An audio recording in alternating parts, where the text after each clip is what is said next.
கோதையின் திருப்பாவை வாசகர் எம்பாவை கூப்பிடும் குரல் கேட்டு கண்ணன் வந்தான். கூப்பிடும் குரல் கேட்டு கண்ணன் வந்தான். மாதவ பெரியாழ்வார் மன்னவர் குலத்தாழ்வார் ஓதிய மொழி கேட்டு கண்ணன் வந்தான்.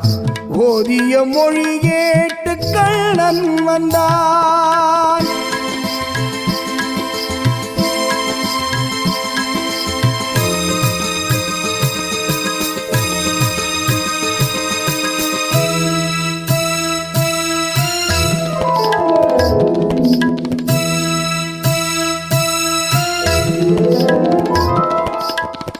வாரணம் அணியாக வலம் வரும் மணநாளில் மாதவன் வடிவாக கண்ணன்